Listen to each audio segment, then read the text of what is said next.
Thank you, Commissioner, for accepting to speak to us. The African Union Commission has invested a lot in trying to get a common African position on post-2015. Recently, the discussion in the open working group on the next set of goals where took place, and we were curious to know what is your assessment of how has the African position been integrated, or has it the African voice has been taken into account in the process of discussing the post-2015? Yes, indeed. Of course, we were very happy that we managed to get the views of our stakeholders. For the first time, we had bottom-up process rather than top-down process. And we managed to get the views and the wishes of a broad spectrum of stakeholders, African stakeholders, on what they would like to see happen in the post-2015 era. So that was compiled, and we were the only region in the world that had a common position. Really, to have 54 countries agreeing on a common position, it's really something unique. So African, common African position on post-2015, it's very well known. We were very happy to find that in New York, all major constituencies know about it. And what is in there has universal appeal. And as such, a lot of it has been, really, I would say 99% of it is reflected in the 17 goals that have been set by the Open Working Group. So we are happy about that. And some of the major constituencies have already told us that they will support it even during the formal intergovernmental negotiations. I hope that they will deliver on that. So in that regard, then we will be having what our stakeholders would like to see.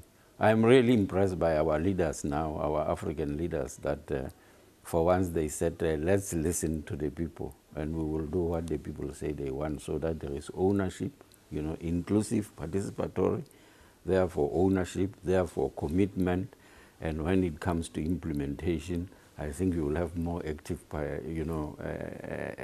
participation in implementing as a result. Part of the discussion on the post-2015 and a bit more broadly, certainly, the debate on development, on how do you implement regional programs, etc., is the question of financing. Could you tell us a bit about the ongoing reflections in Africa at the moment regarding the issue of alternative sources of financing, notably? Yes. It's not only alternative, but all forms of financing to make sure that those wishes of the stakeholders become a reality.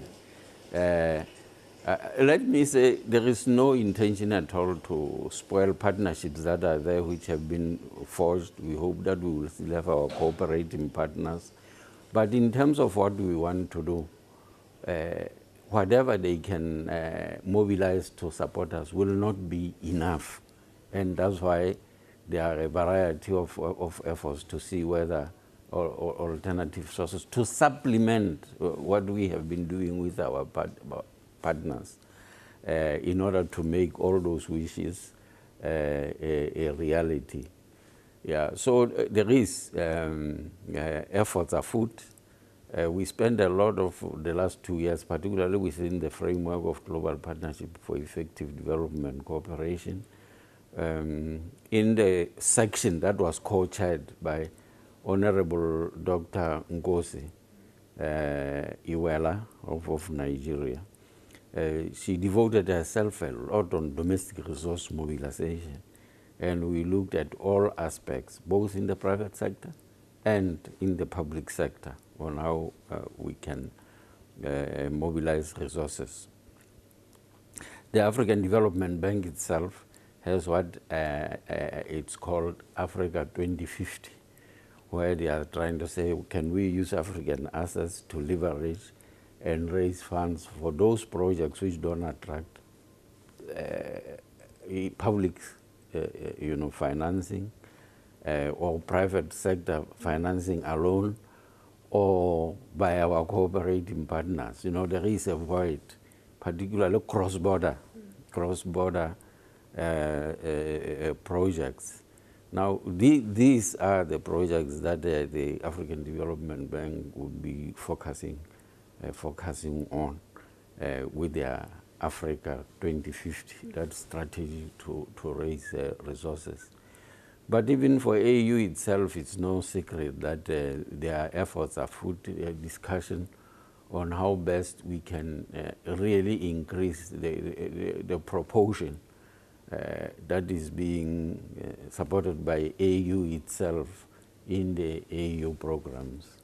It is still in initial stages, it is ongoing, but there is no going back on that. There is determination that something has to be done to increase the contribution of the African Union itself, membership itself, to the programs of the continent.